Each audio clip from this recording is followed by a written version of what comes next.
Dreamworks Land here at Universal Orlando Resort is the newest addition in their amazing summer lineup, and today we're here to highlight everything you need to know before visiting. This new land has been just over 15 months in the making, but the real question is, will this be the shot in the arm that Universal Florida desperately needs? Or yet again, another screen-heavy attraction we've seen time and time again? I loved that show. I loved every minute of that show. I cried. I don't know why, but it made me cry. So the first question at hand, where is this brand new land located? Well, for those who are not familiar with the park, once you enter the park, you're going to take a hard right, and it's about a 3-minute walk from the entrance. Located just between E.T.'s Adventure and the Animal Actors Show. And I, for one, cannot wait to head inside. Let's do this. While the new Dreamworks Land is currently under technical rehearsals, we are here for an annual pass holder preview right now, so it doesn't officially open until June 14th. But if you are visiting after June 14th, it'll be open pretty much every day for the foreseeable future. Right away when you enter Dreamworks Land, you are greeted with the icon of the entire land itself, and that is Shrek's Swamp. I think this is pretty much like the equivalent of the castle of this area of the park. I think so. Which also doubles as a meet and greet spot for Shrek, Donkey, and Fiona. As of right now, Shrek and Fiona are out for the rest of the day. We did end up getting a 5 o'clock preview spot, but Donkey is still here. Shrek's Swamp does not stop just here at his home, but also we have a whole swamp area, including some singing frogs with King Harold's Swamp Symphony. I had to read that sign because that is quite a mouthful. Okay, about 30 seconds into trying out this Swamp Symphony, I will tell you, I cannot tell exactly what tone each of these are playing, but technically, if you get enough people, I'm sure you could play Accidentally in Love by Counting Crows. There you go, ready? We're gonna try it. As this is a great interactive spot here in the land itself, I will say it is a little underwhelming, a little not responsive as of now. We are still in technical rehearsals, so we'll see. Maybe it'll get fixed in the future, but it sounds like farts. It doesn't sound like frogs at all. One more area of Shrek Swamp here is Shrek Swamp for Little Ogres. It's basically a play area for kids, including a bunch of rope bridges, which are not actually rope bridges. They are simply just regular bridges with ropes on the sides of them. A splash pad, which I don't know if I can show you because there's a bunch of kids in there right now, as well as a slide that has been the talk of the internet so far.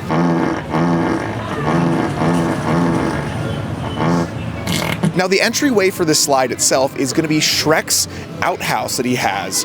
And you enter, and then you go into the slide, and while you slide down the slide, it plays fart noises. This is not an altered clip whatsoever. These are the actual sounds that play when you are sliding down the slide. And yes, you could stop tagging me in the videos of this. I know. That's a good joke. It's great.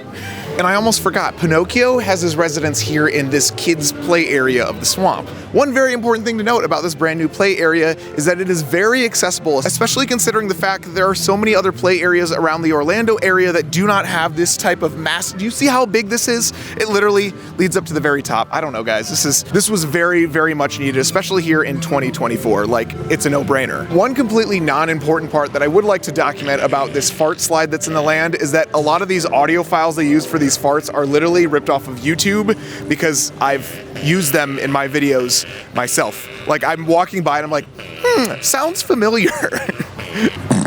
Now, I don't want to say that I revolutionized the fart joke within a theme park setting, but I'm not saying it, you know? I finally just heard the slide. I didn't hear it before, but I hear it now. It's a bold choice. One thing most theme park visitors are looking for is rides, and lucky for you, Dreamworks Land is home to one ride. I know it's only one, but it's a roller coaster, and it's a kids coaster called the tRollercoaster. This is a retheme of an old roller coaster that existed here in the kids zone that was the Woody Woodpecker's coaster, but now it's been repainted, a new ride vehicle, seemingly a little bit smoother because, let me say, the last one was very rickety. But it's now the tRollercoaster, and I couldn't be happier. I've never seen Trolls. Although tRollercoaster is classified as a family coaster, this coaster may not be for everyone. Guests under 36 inches may not ride. Children between 36 inches and 46 inches tall must be accompanied by a supervising companion. I do think tRollercoaster is a wonderful first coaster, especially if you're trying to get kids into roller coasters and they like the Trolls movie. That's the key. I've never seen Trolls. I already said that. One of the other major attractions here in this new land is the brand new DreamWorks Imagination Celebration, which is a stage show that we're gonna go check out right now. Are you Princess Fiona? No, I am not the princess. Let me ask you a question. Do you like parfait? I will say, based off of everything that we've seen about this show so far, the recordings that are already online, and probably even this one, does not do it justice. From top to finish, this show is absolutely stunning. This is a theater in the round, and it doesn't just incorporate the characters that are seen on stage, but also the screens that are behind them worked into the physical set itself. DreamWorks Imagination Celebration is basically one big DreamWorks variety show. I never saw what was there before. I don't know exactly what was there before. Barney. The Barney show was there. Okay. I guess that's why I didn't see it. I loved that show. I loved every minute of that show. I cried. I don't know why, but it made me cry. There were specific moments of the show, big reveals where new characters would come out, and I just turned to Isabelle, and she's just like freaking out. Specifically, what was it? The Kung Fu Panda part, and who? King Julian. I didn't watch anything before we came here, so I didn't know any of that. I do not have this on recording, and I wouldn't record it anyway, but there were kids in the front row who were bowing down to King Julian. As they should. In total, the show itself has about a 17-18 minute runtime. I think is the perfect runtime. They highlight 4 different DreamWorks movies, that being, oh, this is gonna challenge me now, Shrek, Kung Fu Panda, Trolls, and Madagascar technically, but it's really just a tiny King Julian part with the I Like to Move It song. There's probably a fairly obvious reason why we didn't end up using audio from the show itself, because most of the music in here is very heavily copyrighted, so yeah, I don't know. They did have the fight song in there with an alternate version. This one. I still got a lot of fight left. Hey. And I can play that one, so woohoo! Great show. Definitely see it. The one part of DreamWorks Land I was most looking forward to is this, because I love Kung Fu Panda. Have I seen all the movies? No. That's fine though. I just need the first one to know that I love it with my heart dearly. Oh, hey! You guys must be the new recruits! You guys are here already. I appreciate your punctuality. So we just got out of Poe Live. I love that. I think that is so cute. I think it's mo-capped. I believe. I'm not 100% positive, obviously, but from the way his movements were, it looked like it was, and like he would point at somebody in the audience. So like I think it was motion capture, and it was like enjoyable even for adults. It was so cute. I personally really enjoyed it. If you're at all familiar with Turtle Talk with Crush that exists at Disney parks all over the world, this is basically Universal's equivalent to it, except rather than having like controls so you can control the character on the screen, we believe it's motion capture technology. Like there's somebody that's actually working through this. It's probably also the voice of Poe. Literally so spot on to Jack Black. I don't know how much audio I'm gonna be able to pick up of that, but it was so good. It's so needed, so different that like, I don't know. I haven't seen anything like this since Turtle Talk with Crush, and I don't think we'll see anything like this unless Epic Universe might have something like this in a different land. I don't know. We don't know yet. Come on, a little harder than that.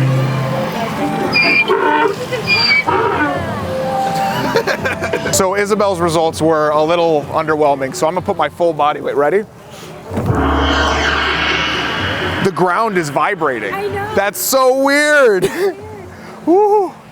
Because my goal of this video is to be the ultimate guide to the new DreamWorks Land, I do have some housekeeping. Look, they have some dryers if you play in a splash area, and it's themed. They do have another one towards the front of this land for the like splash area in the Shrek zone as well. Also, this land is home to one bathroom over by the DreamWorks Imagination Celebration show that we were at earlier.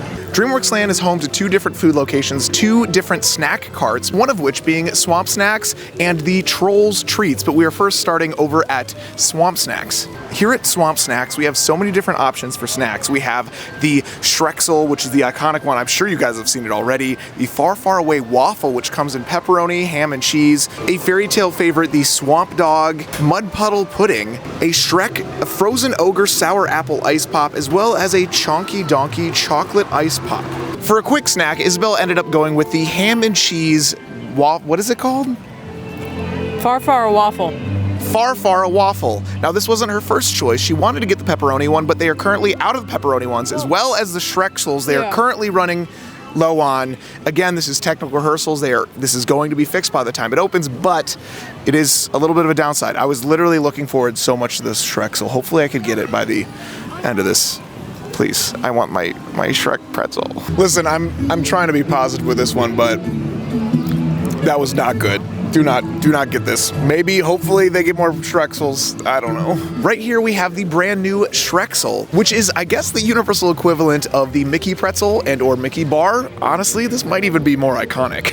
Now, all of this week leading up to today, I've been trying to brainstorm a very creative way to eat the Shreksel. I joked about like bringing string and wearing it as a mask, like tying it like around the eyes. Just something unique that nobody's done so far, especially because media previews were a week ago and my video's coming out just now. Does it work?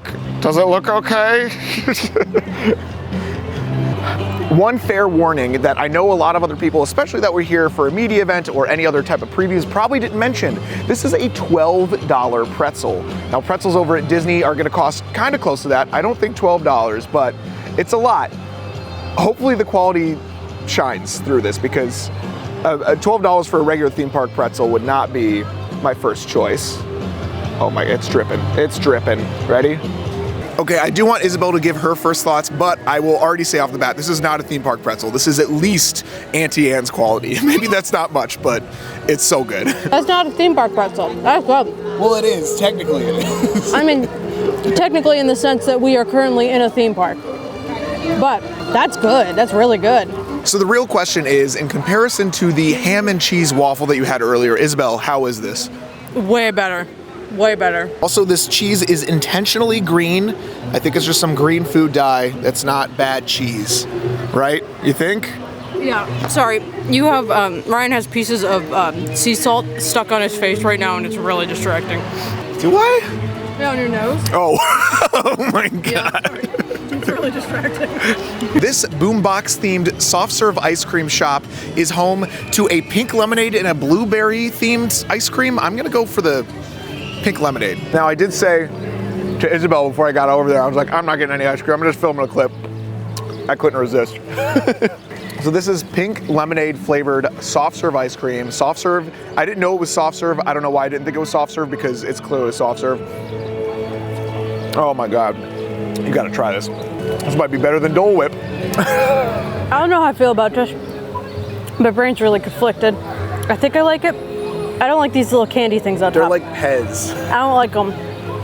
I don't like those.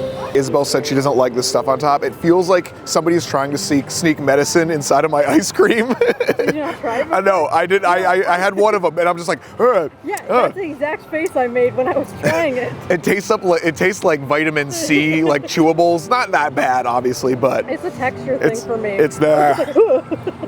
One more spot that Ryan almost skipped over is this Puss in Boots, like little interactive area, which is themed after the house, like the rescue that Puss in Boots ends up in. He ends up in Puss in Boots and the Last Wish, which I love that movie so much, and it looks really cute. So I'm excited to go play. I am supposed to roll the ball of yarn to the bottom of the stairs. How's that going? This is a really cute spot and a great retrofit for considering what used to be here. This was actually a temporary spot for a meet and greet for Shrek, and I believe before that it was a Barney meet and greet as well. This building, I don't know how often I'll be here though. Probably never.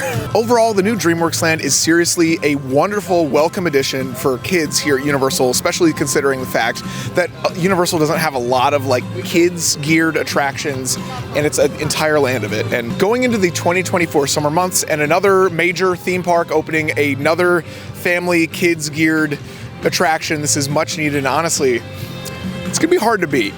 One other big change that happened here over by the new Dreamworks Land is a new sign for ET Adventure.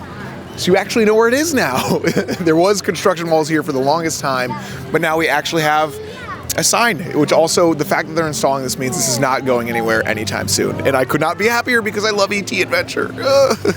But that is not the only new thing here at Universal. We do have one more stop before heading out for the day, and that is a brand new tribute store themed after all of the retro 80s and 90s movies that Universal is known for. Let's head inside.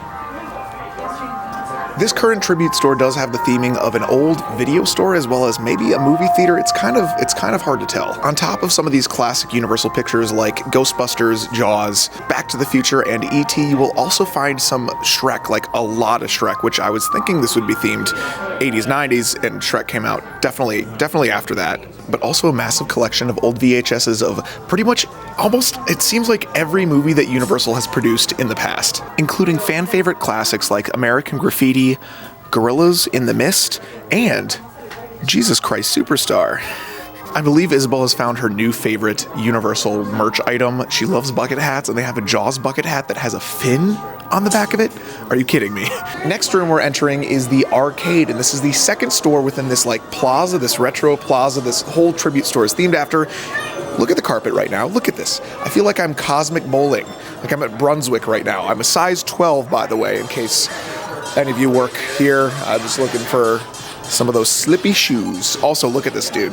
Isabelle, I walk in here and I have a clip of this. Isabelle was just like, the wizard, he's talking to me. This is, I feel like I'm on International Drive right now. Is this the wizard that's on iDrive? Is that what it's supposed to be based off of? You think? It looks just like him. If you're looking for some fun classic Universal Easter eggs, Dueling Dragons. Did you notice that when you walked in here? No, the wizard was talking to me, and then It's also crazy that like almost every single thing that goes into these tribute stores, these temporary stores, has to be completely like created anew every single time. Obviously they recycle some stuff, but like somebody had to sit here and make a Street Fighter parody thing just to hold some kid-sized t-shirts. Like that's literally all this is for. Disney would never. I'm sorry. Even the like entryway above this like pretend laser dungeon, laser tag place looks like the old early 2000s like laser tag spots, and it's themed after Dueling Dragons. Why can't we have this? Can we have a Dueling Dragons? This is exactly what City Walk needs. We don't need an escape room. We need a Dueling Dragons themed laser tag. Do you think we're gonna get it? no. Next, we head into the Tribute Theater, which is paying respect to the 4 major Universal pictures that I mentioned earlier, that being Ghostbusters, E.T., Jaws, and Back to the Future. You know, I hate to be like this right off the bat, but I feel like this last room may bring this tribute store up to like the greatest of all time from the set dressing alone. Like, look at this. As a diehard Back to the Future fan, this like clock tower like literally looks like a spitting image from the movie itself. Unfortunately, I don't think I could say this takes the cake for the greatest tribute store of all time. You know why? Because they don't have any Roosevelts in here. They don't got the sweet shirts. And they have plenty of Back to the Future, Jaws, I think Ghostbusters at one point. They are older designs, so maybe more in the future, maybe, hopefully, we can only hope. As our very eventful day comes to an end, I do have to say, I feel like this is the first new day that I've had at Universal in a very long time. Although there's been lots of new announcements happening, this is the first time we've actually been able to step inside of these new things we've been talking about for literally forever. And I was saying to Isabelle as we were exiting the tribute store, I feel like Universal now is rolling out all this summer stuff going on. The parade, the new drone show, the fireworks, whatever. Like, it just feels like an ultimate fan service to the fans rather than just like this is what's gonna sell and we gotta put it in here, because unfortunately Shrek sells pretty well, I'm sure, but it's also like it's gonna be something familiar to all ages, not just the younger crowd, but also like adults as well, which is, I mean, I guess that's kind of like an explanation of why I had such fun today. Just so I know you made it all the way to the end of the video, prove it. Let me know in the comments down below what your favorite Dreamworks movie is. If you answer that, even if you just leave Trolls, Shrek, whatever, I will know you made it to the end of the video and I'll know that you are a real one. If you haven't subscribed yet, obviously do so you can catch up on all these really fun videos like this one over here. Or how about that one? Thanks, Pity viewers. I'll see you guys real soon. Bye.